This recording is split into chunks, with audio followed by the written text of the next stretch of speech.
My name is Brian Cordry. I'm the manager of DirtNap Gaming's League of Legends team. He really just like puts into shape. If they need something, I need to get it for them. If they need a scouting report, I need to put that together for them. You have to have social skills because you have to deal with 5 nerds. Yeah, pretty much. Yeah. As long as League of Legends is going to be played, we're going to be a top team. Hard work pays off, and we definitely couldn't have done it without our manager. Well, the question is, how will that manager be called into duty, ladies and gentlemen? Because, wow, they just had a tough battle. I am D-Man. Alongside me, of course, is Jat. And, of course, we are bringing you every single second of the action here live from Season 3 qualification rounds, live in Los Angeles. This brand new studio, what an awesome studio it is, Jat. We are loving being here. Early on in the broadcast, we asked the viewers at home to write us on Twitter. And we asked you guys, which of the teams competing today will make it into Season 3. And here's what you guys had to say. And let's not cheat here, ladies and gentlemen. Don't say Fear. Oh, you did say Fear. Okay. Oh, well, the question fair. came in from earlier. Yeah, it was earlier on. Fear, DirtNap, Curse, and Marn. In the last match, though, he was going to say Claky and Nick have to be happy that one of them are going pro. That's true. I mean, Claky and they are happy. They were very happy. We saw it yesterday. So they're 1 for 1 in their predictions, but DirtNap needs to win 2 in a row to take it in. I'd say those are pretty good picks, and I'm jealous of you, because you get to cast the Marn game at the end of the day. I get to see the Marn game. Let's see what else you guys have to say as well. There's more tweets as well. Who's this one? Curly Chan. Curly Chan from Europe. Oh, thank you very much. SK Curly Chan. Fear, GGU, Curse, and the Brunch Club. I was about to say TBC. I was like, what? It's the Brunch Club. It's been catching me out all weekend. Hopefully Meat Playground follows tomorrow. Well, that could be an interesting one. We'll see how it happens. Of course, tomorrow is full-on cut-through competition. And that guy's really picking a lot of the favorites so far here. It's a female. What? Curly Chan. Yes. She's SK Gaming. Correct. But those last picks with Curse, I think everyone's going to be picking Fear and Curse. They were the favorites coming into here. And after that, it was just the Brunch Club versus Marn, I think, is one of the closest ones. And this one especially was what I was expecting to be the most contentious matches of the day. So one more as well to see what you guys think. Is anyone else going contentious? Does anyone else think Curse maybe won't make it? Well, no. Clearly. Fear and Curse. Fear and Curse, yeah. I'd love to see Mars as well, but team to go through as well. You know, that would be a nice story for the fact that it would be an online ladder team that's come through. Someone genuinely that could come through from that 5v5 ladder. And the way that Marn made it through yesterday, you can't help but just be inspired with their passion. And the way they made it through, honestly, it was so exciting. Both of and their you know games. what? The Marn thing was prime example. We saw Klecky D. If you missed the interview afterwards, he was basically saying how High's, smack talk, I guess you could say, inspired them. And, a similar thing happened, obviously, IPL 5. We had Double Lift talking about Reckless and, basically saying, oh, I don't think he's that good. And that just spurred on N-Rated and Reckless in their match. And obviously, they went on to win that game 2-1. You've got to be careful with this smack talk. It will come back and bite you in the backside. It's that nobody believed in us mentality that motivates so many people in sports and also in League of Legends. It's just as soon as you hear people telling you you're down, you just use that as motivation. If you call people bad, don't do that because they're going to get better and they're going to try to beat you. They are going to get inspired to come back and kick your butt. So, ladies and gentlemen, we are into the picks and bans as we get underway. Here we see it is Good Game University as the team on your screens right now. There's Zion Spartan. What is he going to go with? The bands coming out. Jace and Elise banned out. First two same bands, exact same bands so far from the first game. Teams are pretty happy with their scouting reports thus far. Maybe they'll just pick some slightly different team compositions. And we mentioned earlier, these guys scrim each other all the time. And that last game was really tense and really close. So I would not be surprised whatsoever if DirtNap Gaming could come back and force a third game here. You see it all the time with teams that scrim each other. They play close matches. What will be Prophet telling his team? What will he be thinking? Kha'Zix, of course, and Nunu taken away. They're like, hell no, we are not having Nunu Vayne or Nunu anything in this next match. One of the big things that's been happening, especially since the nerf of attack speed in Season 3, Nunu and late game Nuno just becomes such a game changer. Its 180 carry is unanimously stronger than the other. They're not allowing that, but in doing so, they're giving Nintendo Dex that Shen again. They're saying it wasn't a problem. So Shen is there. Nintendo, will it be Nintendo or will it be Zion Spartan? Will they switch it up? And more to the point, what will DirtNet Gaming pick as their first choices? There's the chicken hats of Echo, I believe that was. And it's going to be Chris going on Olaf again. Kind of was the front man taking the damage before. What are we going to see? We're going to see Nocturne to back that up, or are we going to see maybe more of a tanky jungler? I'm thinking they might try the Maokai strategy again, but then they wouldn't have the Shen to teleport in with them. This is going to be very tricky for them because they didn't really block much of what Good Game University was doing last game. GGU could still do something like just the Karthus Katarina that they did last game, and DirtNet Gaming would have to answer it. The Maokai may block the Karthus specifically just because he's so vulnerable to ganks, but this is tricky. At least they're doing something different with the Maokai pick. Well, we were seeing whether anything was coming out. We were expecting a lot more ganks, honestly, from Nocturne in the last match. Didn't really come in late phase. He just couldn't find windows to get on. And Akali was banned in the first game, and now we obviously know why. Clearly, Zion Spartan has been practicing it and certainly playing against DirtNet Gaming because they knew that about that ban. They knew about the ban, and we were actually talking about saying, well, he hasn't played it yesterday. Why would he bring it out now? There's something. They've been playing. I'm sure he was dominating with it in scrims, that is Zion Spartan. He used to be kind of the Akali man in solo queue. And even in some of the earlier games, back when Team Dynamic was young, it was Akali and Nidalee, and Zion Spartan was just carrying almost every game with those two. So getting back on the Akali train will be interesting for him. It's going to be good to see the burst damage that can come out from that one. Could we see Katarina paired with it? That could be a scary, scary thing in mid. What are we seeing DirtNet Gaming do here, though? They went for Graves last time. I want to see Jarvan out of Prawley. I really want to see him run that mid. Jace gets banned out. His other AD mid is Jarvan. If anything else, though, they'd probably go with Karthus to block it out from GGU, but I have no idea. They're just going for their bot lane. Going for the bot lane again, or the duo lane. It could be top, of course.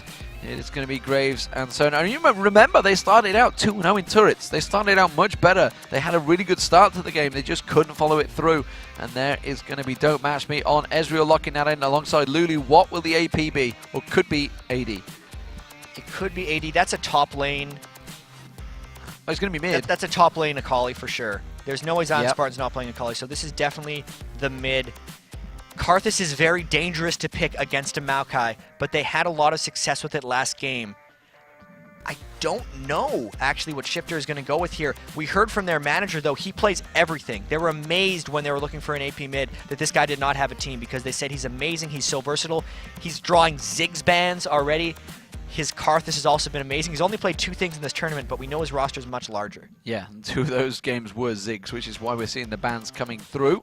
So, I am Anju is going to be picking up the final final pick for Shifter, and it will be Orianna, and that's a kind of a universal mid. That's one of those things, you're just comboing with your team, being a team player.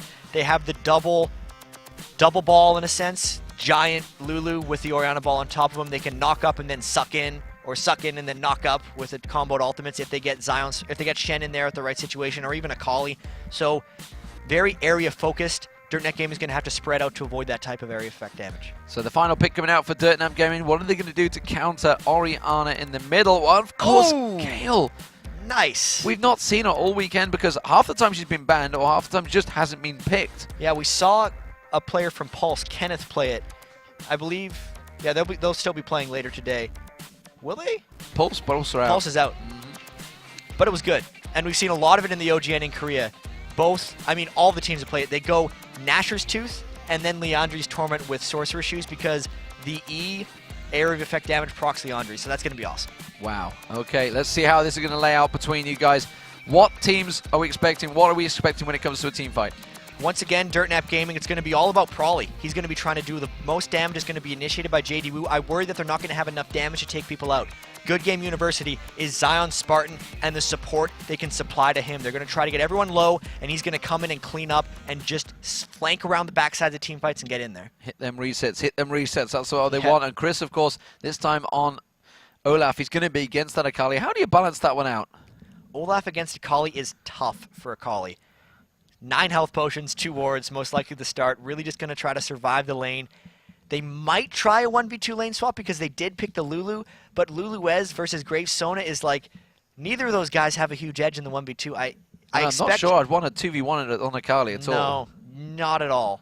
But you know, maybe that's a sign for Dirtnap Gaming to try to 1v2 against Akali. But with the 9 health potion start, it makes it much more manageable for the Akali player to make it through those situations. Well, we shall see, ladies and gentlemen, as the game gets underway. It is Good Game University versus Dirtnap Gaming. Good Game University 1-0 up here in the Season 3 North American qualifiers. They are just 1 game away from making it through to Season 3, and that would mean their dreams are made and maybe the dreams shattered of Dirtnap Gaming. But it wouldn't be over. We do have a day 3. The final batch can come out from these guys, but we are live and underway on your screens. As you can see, the blue team starting out, it is going to be Good Game University 1-0 up versus Dirtnap Gaming as the red team right there on your screens. Jat, are we expecting anything from the start?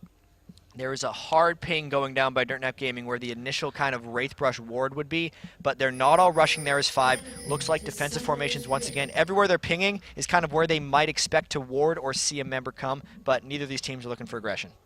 So they do just peek around, poking around. I don't recall a level 1 fight yet.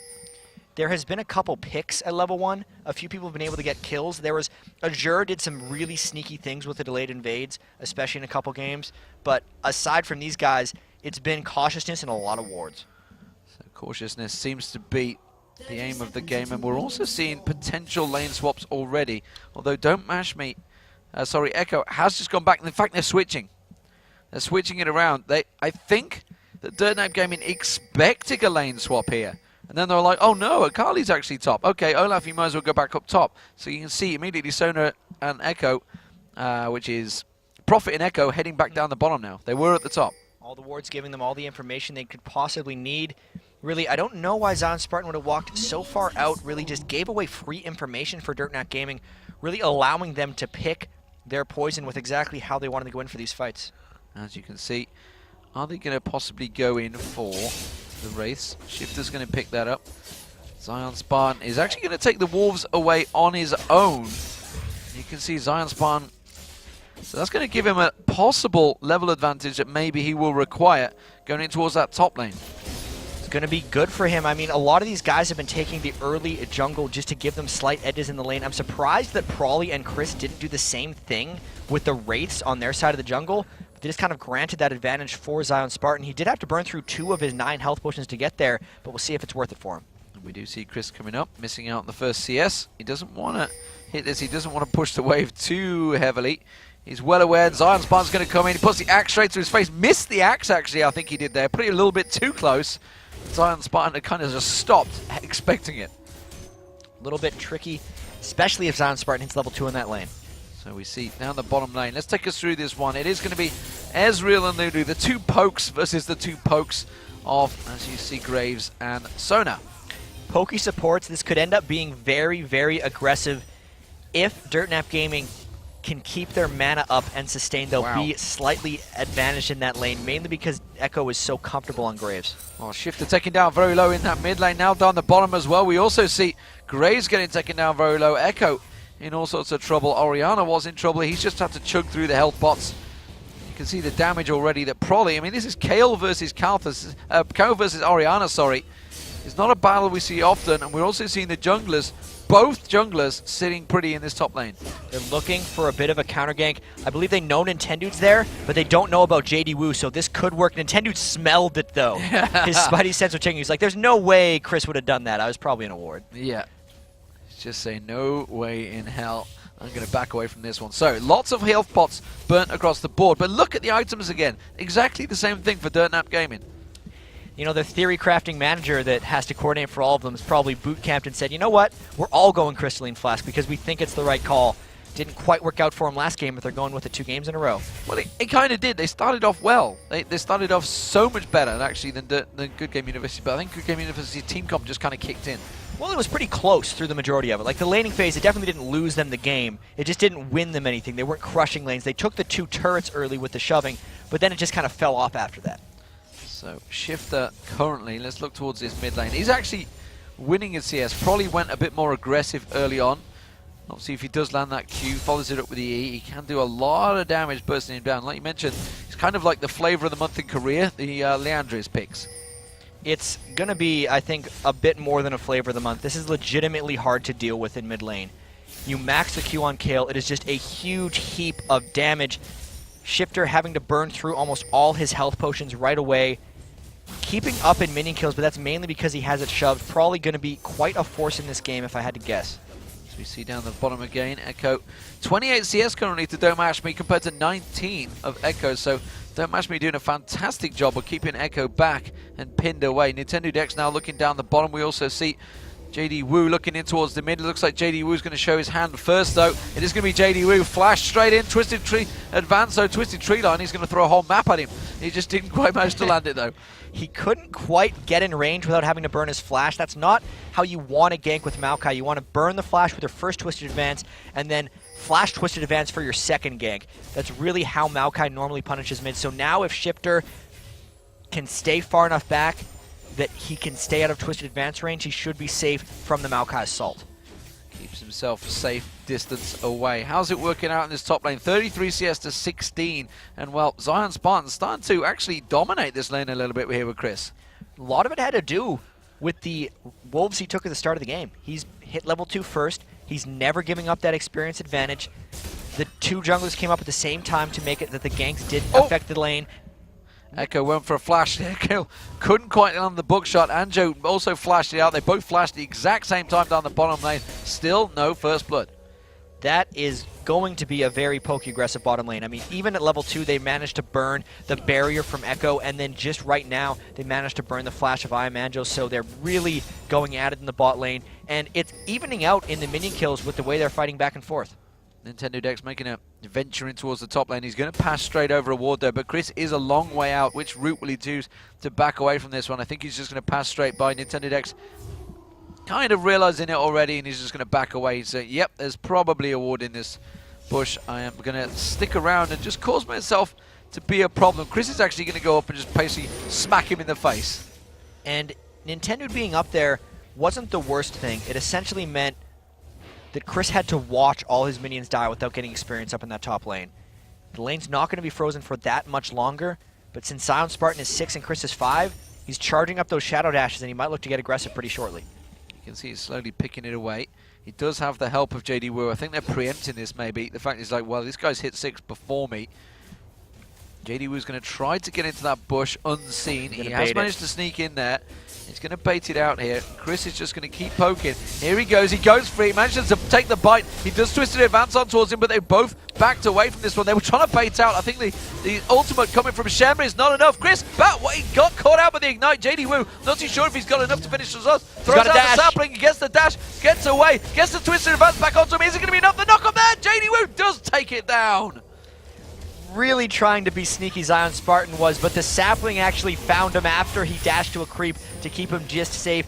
Super aggression coming up from Zion Spartan, though, turning a gank into a kill for himself. Since the kill went to JD Wu and not Chris, that's going to be very good for Zion Spartan in lane as a gank comes in behind the turret. Shockwave comes out there, and Don't Match Me was taken very low before that all happened, though. He tanked up the turret a little bit too much. The damage should be enough. You can see Don't Match Me taking another tower hit, escapes the damage, and a double kill for Echo. Picks up the triple. Oh my god!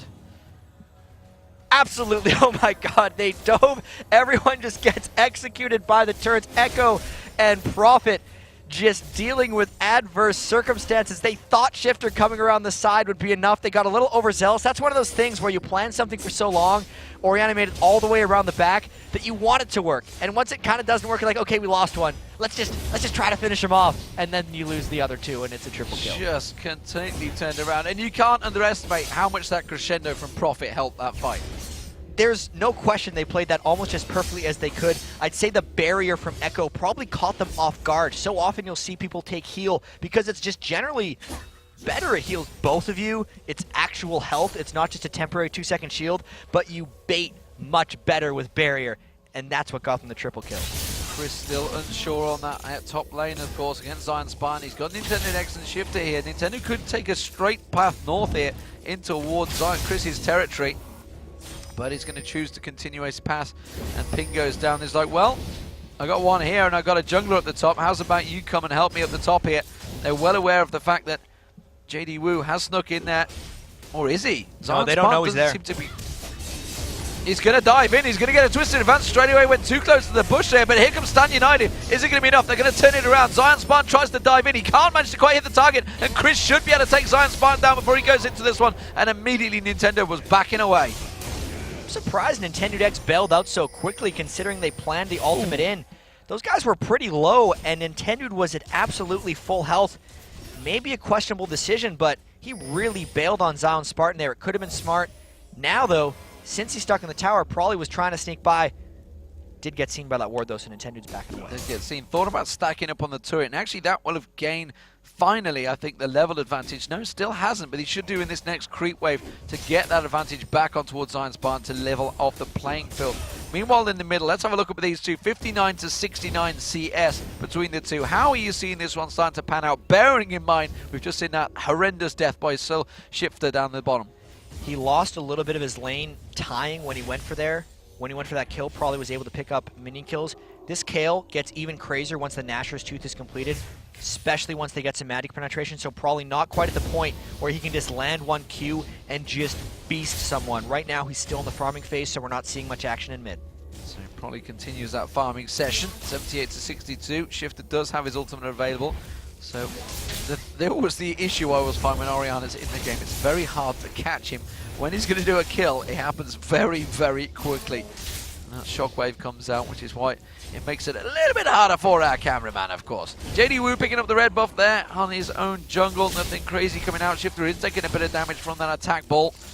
But back and forth it goes. Let's have a look towards the two builds. What are we expecting here from the Ezreal? Oh, meanwhile at the top there, Zion Spartan. You can see Chris, he's managed to dodge out of it. Is he going to have enough quick burst as soon as he comes out of this? He's now got JD Wu to come in and help. He should land the twisted advance just in time. Yes, he will. And Chris picks it up again. The Ignite running, but I don't think it's going to be enough. No. Zion Spartan was trying to wait about another 2 seconds. His Shadow Dad's charge would have came up and he could have dashed in there for a kill, but it didn't quite go up. And I really love the way DirtNap Gaming is dealing with Zion Spartan in top lane. They knew that Chris was losing the lane. They knew Zion Spartan had an edge, but they know him as a player so well. They know when he's going to go in. He has to play a Kali that way. He has to be that aggressive against him. And every time he goes in, JD Wu is there for a counter gank. And he's actually a level ahead of Chris. That is Maokai. He's becoming a very beefy tree. A beefy tree. A solid oak, I think we could call it. Yeah, not a beefy tree. A solid oak. We'll go with that. Maybe not quite a well-barked tree. A well-barked tree. Can't burn them down. I was thinking the giant redwoods that you have in San Francisco area, but we're not quite at that territory just yet. As it is down the bottom lane, let's have a look how these are leveling out. There you see the Nasher's Tooth actually on Kale being developed. What are we seeing between these two AD carriers? Pretty much identical builds, I'm guessing. They're going to be going similar again. Both these guys did Bloodthirster Rush last game. That seems to be the things they like. The only difference is Don't Mash Me went Phantom Dancer, whereas Echo went for the Static Shiv. I expect the Static Shiv out of Echo once again. The only difference is he's going to get there much faster this time because he picked up that triple kill under the tower. Still got the 700 gold lead on Don't Mash Me. It's just a matter of him going back to base and spending it. As True Shot Barrage rattles past, and that should clear out the wave, but Echo will get a chunk of damage, taking that turret down to half health down the bottom lane. As it stands, the top lane, of course, Chris was 1 level down, and you can see now he is 1 level up on Zion Spartan, so they have really turned that around. That seems to be the main story of the game so far, this top lane, and Zion Spartan wants to desperately come back and try and sort this one out. He's not really had a great deal of help with Nintendo X, and he's going once again. Gets that dash on him. You can see how much damage he can output quickly, but he's got to wait for all those resets again. He really needs to charge up his Shadow Dashes, and again, they're hoping he gets aggressive onto Chris. There he goes! Goes straight back in there, and immediately the Twisted Advance comes back in. This time Zion Spartan can't get away. Have they got enough? They're going to tower dive it. Stan United coming out. They immediately evacuate. Stan United is going to come out. Nintendo X is like, where are you going, Zion Spartan? I'm not going to dash in and throw my body for you. I mean, he already bailed on him once. Doesn't want to do it again. Oh, probably good ward. Probably coming round, and well, that must have been what the call was. Immediately, let me just say, yeah, we do not want a piece of this one. This could well be the first turret of the game for DirtNap Gaming. They took the first turret in the first game. Can they follow it through this time, though? Last time, it backfired on them. But that was because they were doing the 2v1 lane swap to stop Vayne from farming. This time, there's not as big of a carry differential between Ezreal and Graves. Both of them scale quite about the same with attack speed. It's not like someone hyperscales or has a Nunu to back them up in this one. They might take 2 turrets actually all at once. There it is, 2 turrets. They do have the 6-1 kill advantage as well, which is a big, big difference. We could well see a third game here. This could be the first game of the day where we do manage to get the game through. They're going to take mid. That's 3 turrets in a matter of minutes. And wow, just taken down very, very quickly. So, where do they go from here, Jack? I think straight to Dragon. Crescendo missing there on I Am Anjo, just about, and I Am Anjo survives. They're going straight to Dragon. JDU actually picked up an early Oracles. They're really looking to close this game out. DirtNap Gaming had some one-sided victories yesterday where they were actually playing a little bit more conservatively. Now that they lost that first game, it was time for them to pick up the aggression and pace. Early Oracles, getting them that early Dragon. 3 turrets and the Dragon is a huge amount of global gold for them. And they do take down first Dragon of the game, 15:06, 21 minutes. He'll be back up and we'll be ready and waiting to go. Zion Spawn, level 10 in this top lane. He needs to do something to turn himself back in. He hasn't been able to get the snowball going. He started to bully Chris out, but Chris has certainly come back with a vengeance. He's got a heck of a lot of magic resist now and the damage to go with it. Had to build specifically for the lane though, so that may differentiate how the late game goes for him. Well, he did have to build specifically for the lane, but he's also going to be able to deal with Orianna with those items. It's not like he was dealing for just the one damage source in the game up top. Most of the map is also doing magic damage in this particular instance, save what Don't Mash Me is going to do with Ezreal. I think that's going to be quite fine for Chris on Olaf. We're also seeing, because of the early assist that Prophet got, he's got that Ruby Sightstone already. That was a fast Ruby Sightstone. Yeah. In all honesty, he skipped... No, he didn't skip the flush. He's not got boots. He skipped boots. All right. Skip boots, went straight for it. I'm Sona. I'm going to be slow moving anyway, so why not just crawl along and get myself that Sightstone? So that maneuverability doesn't really matter. He's got that Philo Stone in there. Of course, no Heart of Golds anymore in Season 3. And what are you seeing really with the supports lately? Because obviously we've seen over the tournament, this tournament, of course the OGN tournament's on Season 3 as well, and any other games that you guys have been watching in Riot. Obviously, I say you guys in Riot, I am part of Riot myself now. What have you been watching in Riot as support, sir? I still can't get used to referring to myself as that. It seems a little bit weird so far. It is the first tournament. They're going down the bottom there. They're going to dive on. Echo turns into a cupcake and backs away. Get back to your question, however, the supports seem a little bit standard in Season 3. All of them still is kind of the way it works. We've seen maybe a little bit less Leona, but that doesn't make the most sense to me since she skills so well with health. A lot of Sona, a lot of Lulu, a lot of Nunu, especially in this tournament, but overall, not too much crazy stuff. I think in future I'm just going to have to refer to what is the Santa Monica office team lately or something like that. What was the design department saying? I had a development department. What are you guys? You were game analysts, weren't you? That was your official title. It was. Now I'm a shoutcaster. Now you're a shoutcaster official. We're going to go towards Prolly here. Shockwave flashed out of it just at the right moment to get out of the damage. Good flash. Guys really got used to dealing with that Shockwave wind-up animation. Everyone's seeming to be able to flash that now since Orianna has been so prevalent in the competitive scene for the last 4 or 5 months. But look at the overall pressure that DirtNap Gaming is putting down onto Good Game University here. Every lane being shoved up and taken right now. And look at this, they're expecting Zion Spartan. They're going to tower dive him. Look at the damage they're just outputting. Nintendo Nexo may have come in to save the day. No, he has not. He was just stomped on the turret by JD Wu. That big solid oak is very strong. Thick bark on that one, really, as they almost take down the turret. They're going to keep pushing. They're diving on Nintendo. They're diving on Nintendo with Shifter there. They know he hasn't got his ultimate available. Instead, he throw out the ultimate from Prolly. And now they're going to turn it on towards Shifter. Shifter's going to get dropped down. He's going to be very low. Does manage to turn it. Meanwhile, down the bottom, Crescendo lands across. Echo did pick up a kill just before the end of that, though. Actually, it was Prophet that picked up the kill. I Am Anjo versus Prophet. Well, Prophet's got no mana, but actually he turns it around. He could have finished that off. Top turret's going to go down. This is crazy now from DirtNap Gaming. I think we're going to see a Game 3. The overall pressure is really just starting to break down the walls of Good Games University, and everything is falling apart for them. The triple kill on Echo really carrying strong, and even though Zion Spartan has picked up that Gunblade, he seems like it's late. He's really going to have to turn something around.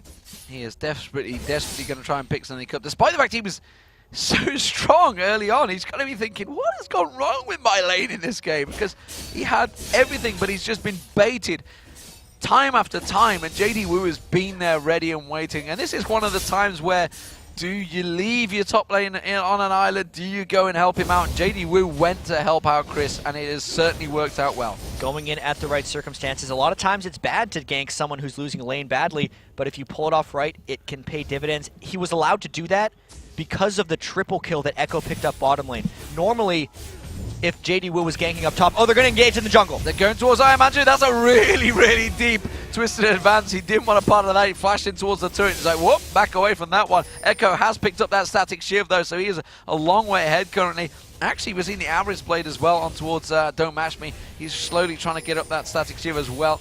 Prolly though is becoming a problem in that mid lane. Despite the fact he's 0-0-1, that ultimate is going to help out so much. And the big damage is really going to start coming in for him. Once he gets that Leandri's Torment, he'll be shredding down percent health of pretty much everyone in these big team fights. Just want to get back again to talking about how Zion Spartan got shut down and why Good Game University couldn't capitalize on it. Normally, if Maokai's spending all his time top, the other lanes can flourish. But the other lane was put so far behind by the triple kill to Echo, and the fact that Prolly was such a dominating force mid, it didn't matter. It was really good tactics by Dirtnap Gaming. And mid turret's now going to go down again. All those inner turrets now, tutorial style, just being shredded apart. The bottom one's the last one remaining. And well, if I was Don't Mash Me, I would be hop for it well away from that turret, but he's going the wrong way. They might catch him around the back. He has got a ward to spot it, so he should be okay. Looks like they scouted over the wall with an Olaf X. They know he's there. They're going to 5-man push this. 5 turrets to 0 already. They're going to see if they can make it 6. This would be the first time, though, that Good Game University would have all 5 to defend a turret.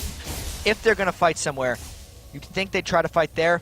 Dirtnap Gaming, not going to give them a chance. Not going to give them a chance. Back away. They've got themselves a lot of gold. Remember, they cleared out, what, 2 hits in this push along with the Dragon, so they're all going to go back and spend a heck of a lot of gold, pick up a heck of a lot of items. Warmog's going to be coming out from Olaf very shortly. There's the blue buff going to be picked up. It's actually Prolly that will be taking that one away. What else are we expecting to start to see between these item builds? Because we've got a couple of different characters, a couple of different summoners, champions, whatever you'd like to call them, in this match. Chris has a much different Olaf build than he had last game, but that's just because of his lane situation. He's going a lot of magic resist, and then he's going straight Warmogs. That's the right thing to do on Olaf. He's going to be able to run and almost hopefully ignore Akali and Orianna, and then try to get on to Don't Mash Me, and hopefully Don't Mash Me can't kill him through. Prolly, obviously, Leandri's Torment, we've been talking about that all game. JD Wu is really just going all in on the initiation with Boots of Mobility and the Shirelia's Reverie, just making sure he can get that first Twisted Advance. The items between Echo and Don't Mash Me are actually equal at this moment, despite him having 1,000 gold advantage. A lot of that has to do with the Crystalline Flask and the amount of potions he went through in lane, and the fact that he's sitting on 1,100 more gold than him right now, so he should be buying a Last Whisper with his next item, but he's still not there yet. It could be a ways yet until they make this game end, but they have quite a huge advantage so far. Go back, I expect a pickaxe to be probably picked up there. No! Giant's Belt. Went for the Giant's Belt, of course. Why not? Warmog's going to be 3rd item. Lots of health. I mean, he doesn't want a Last Whisper. You look at everyone on GGU. There's no reason. They don't have much armor. There is a huge reason to build it. It's just they think they're doing enough damage right now, I suppose. Still, that early of a defensive item on an 80 carry, I understand the logic. It is a very definite choice for him that he wants to be able to go all in. He wants to make sure he can't get picked off.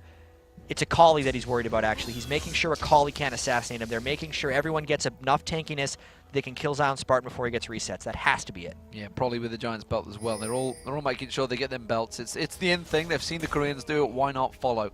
Because why question the logic? As it stands, Dirtnap Gaming are coming in towards his bottom lane. Static Shiv procking off there from Don't Mash Me.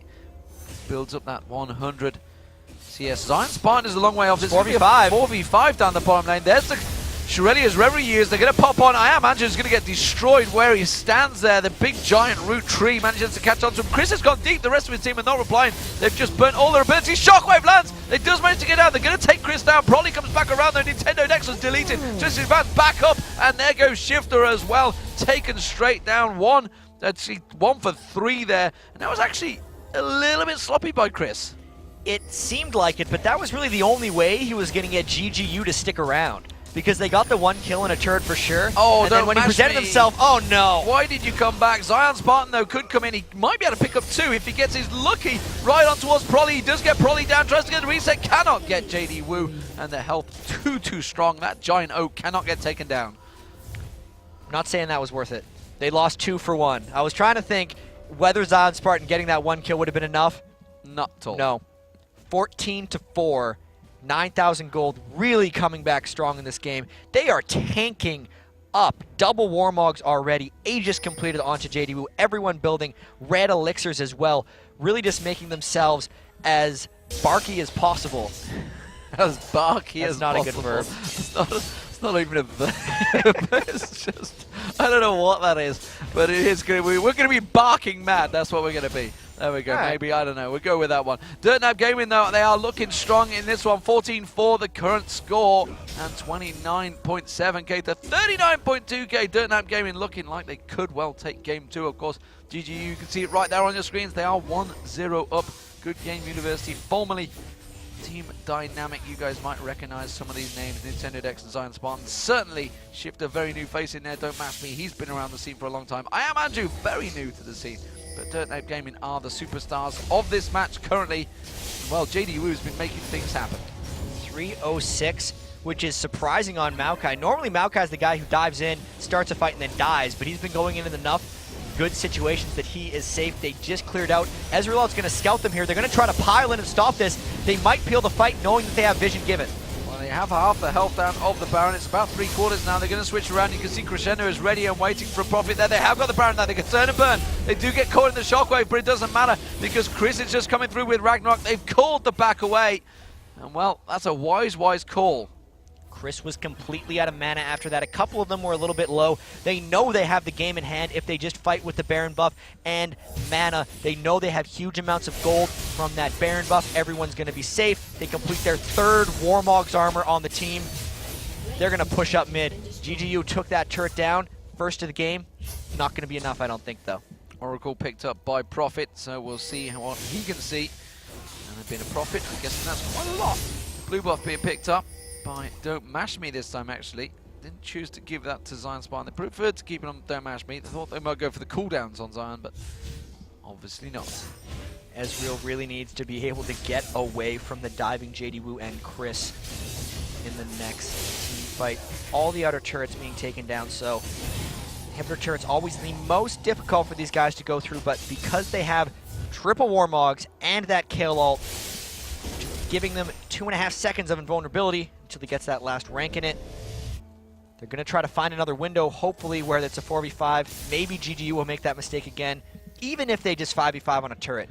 Seems like it's going to be a good decision. Well, there's a great big stack on top to it. That may go down on itself, pushing there. Zion Spartan has been working away on towards that one. You can see it's pretty low, so the creep wave won't quite get it this time around. But we do see that DirtNap Gaming are down the bottom. Of course, they do have that Baron buff up, and you can see that they are trying to push the middle and bottom wave. I'm surprised they're not sending someone to clear that top wave because they will be giving up a turret.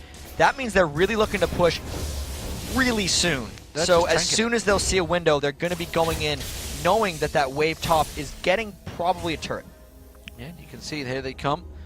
DirtNap Gaming, but the wave after wave, I mean, that will eventually kind of push itself, won't it? If they just siege this one for a long time. They have got 4 minutes on this Baron buff. They have only just picked it up. You can see that Chris is in the mid lane and he's slowly but surely keeping them busy there. And actually to the point that 3 people have gone to deal with him. Yeah, my judgment of that top lane was actually a little overstated. It appears that it is not as giant or gargantuan of a wave as I thought. Turret safe.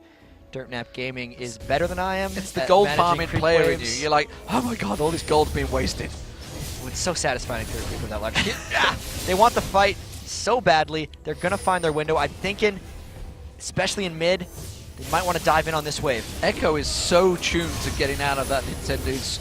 He's gone. He's coming in. Chris goes in there, uses the Ragnarok Ghost. Didn't manage to catch on towards anyone, but it doesn't matter. The damage is done. The turret is down, and now the Baron up team is diving in. I Am Anjo was the target for Twisted Advance. Not really the ideal person. In the shockwave lands, he manages to take down JDU, so that's a big bunch of kills. But Zion Spartan already been taken down by Echo. Chris now on towards that inhibitor, and they're going to hit and run, turn and burn. 1-1, no, they've dived back in. Oh, Crescendo lands, and Prophet actually picking up the kill with that Crescendo. Don't mash me now. Stand United, is that enough? Nintendo Dex is going to take it down very low. He's not tanky enough, but he's just about outranged it. And now they're going to turn on towards the Nexus turret. The Nexus turret taken down very low. One more hit from Echo is enough to take down one Nexus. Can they turn it into the win? That's the question. This is going to be very tight. They should back away, and they are backing away. Good turn there by Prawley and the Flash Crescendo, but this fight is about to... Oh, no, not continue. But yeah, power push down the mid there. took the inhibitor straight. The fact that they got a Nexus turret after trading a 1-for-1 kill showed pure aggression and good knowledge of how much they could push. They knew they had the tankiness, they knew they had the Baron regen, so they could stay in the fight. It's going to be rinse and repeat now that they got that one inhibitor down. It's about getting the other two. Well, I think they've got enough time on that Baron because they didn't hang around too long. They may be able to just get another quick shove with it before it runs out. I'm just going to look at the timers on it. It's gone. It's gone already. Okay, I'm completely talking backwards there. And it is already out. Zion Spartan, though, is just clearing out a great creep wave. He hasn't really been able to get going ever since JDWoo just sat on him in that top lane. He started hard and well, but if the rest of the team isn't going and Akali's not going, it's really hard for her to start getting kills. And especially since JDWoo has been really living with an Oracle's Elixir, and now Prophet has one, Zion goes in and there's no going out for him. He cannot disappear into his Twilight Shroud. It's just not going to work out for him, and it hasn't been with the most deaths on his team. So you can see the last Whisper has been completed. Wow. I mean, Olaf is just making sure he gets a little bit more tanky. Why not? Get all that health. Stack it in there. Why Keep not? going. Why not? He's got skills that scale off of his max health. When he presses W, he's getting an extra 40 damage because of his 4,027 maximum health. It's a lot to deal with. There's no % damage health abilities on anyone from Good Game University, so why not? Keep getting bigger. Stack it out. We do also see the Ironborn Gauntlets coming out from Don't Mash Me. The Iceborn guys. Iceborn. They slow you down. Not freeze you like a rock. Oh yeah, they hit you hard. Close. So They- maybe, yeah, I don't they- know. That's the next one. We saw them diving. This time they do not have the Baron buff, but they do have the mid inhibitor down. JDWoo finds the right twisted advance. I'd expect him to go right in. Okay, one thing I'd say straight away here, instant just from a noob spectator caster point of view, I would have cleared that creep wave in the mid. I'd have made sure super minions were in their faces before it came down bottom. The super minions are going to clear for themselves. Yeah. In all honesty, they're not rushing this. They have the 12,000 gold advantage. GGU's not gaining anything from this. They know that their super minions are going to get there. And actually, if they wait, they're going to get 2 super minions pushing at the same time since they're letting them push themselves. So they're better than me, is what you're saying. They're better than me, too. I thought the top creep wave was going to kill the tower. Tower's And still now, there, man. and now both creep waves are going to come in. They're coming from every angle. Meanwhile, you can see Dirt Nap Gaming sitting down this bottom line. 16 kills to 5 as it stands. 8 turrets to 1. A huge advantage to Dirt Nap Gaming. They are 1-0 down, so they are completely up against it. And they seem to have reacted and responded very well. They talked about how their coach helped them out and how they picked things out. Clearly it seems to be working out here. They threw it down to half off as well. They caught the taunt on towards JDWoo, and the Sona ultimate, Orianna ultimate, I get my words out, the shockwave, only managed to pull in JDWoo and Prophet, not the targets they wanted. And now that they know that the Orianna ult is down, it means they can really go for the next fight. They would worry about diving into an Orianna ult because of the way it would get repelled.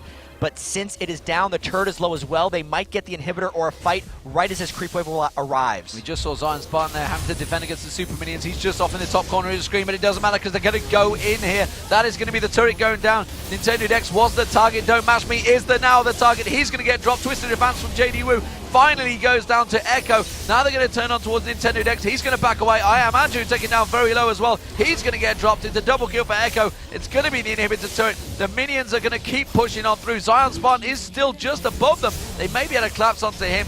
Doesn't matter. They should be able to follow this super minion in immediately. Coming Nintendo Dex dashing out there. Home guard boots. Is it enough? Zion Spartan, can he clean up? No, he cannot, because he's been taken out by Prolly instantly. And there's the Nexus turret and the game for Dirt Nap Gaming. There they are with their funky chicken hats on, and they do manage to pick up a kill and a win. So, 1-1, all square, chat. What do we think? We're going to go into the penultimate game. Game 3 coming up. The wall of health really rolling into the base there. 3,000 health Graves, 4,000 health Olaf, 3,000 health Maokai. Just everybody with the giant spells, everyone with the Warmogs. But it wasn't because of the Warmogs. It was because they had a 15,000 gold advantage by the end of the game. They just took the advantage early. They camped Zion Spartan. They got the triple kill. That was the turning point of that game, and maybe even the series by far. Right after they got that, you knew their momentum was back. They had their mojo, and they took it home. Can't wait for the third game. And do you think it sort of at that point, you think that all 3 outer turrets went pretty much within a minute? Good Game University was going, whoa, what just happened? The pressure was mounting and mounting and mounting, and they didn't really realize that it was happening until it was too late. Because sometimes, like in the first game, they took the first turret, couple minutes later, they took another turret, and they're like, hold on, we got to hold this mid turret. We got to make sure it doesn't take damage. But since all of them got low kind of at the same time, it was just... And while Zion three Spartan, down. he was left alone on the top lane, they did pick on him, and then they managed to take that inner turret at the top and the bottom one as well, because the bottom lane effectively won their own lane. They had that triple kill at the start. I mean, of course, that's going to help them out. You got a Bloodthirster and a Zeal early on. It's going to help you a great deal. A triple kill on the turret, and what a fantastic triple kill it was. That, I'd want to see that again on the Telestrator, in all honesty, because I could kind of see it, but afterwards I was just like, yeah, they just kept diving. How much did they do to avoid damage and stay alive? How many shields and heals did Sona throw in at the right time? It was what probably ended up deciding the game. So, ladies and gentlemen, the mentality has to reset. They reset their brains. They are all square 1-1. Forget everything that's just happened and get straight back down to business. Coming up next, the third and final game between Dirtnap Gaming and Good Game University. One team cements their spot in Season 3. Who will it be? The other's going to be forced to fight on to Day 3. We will soon find out, ladies and gentlemen, who will prevail and find out who will be the North American qualifying team in Season 3.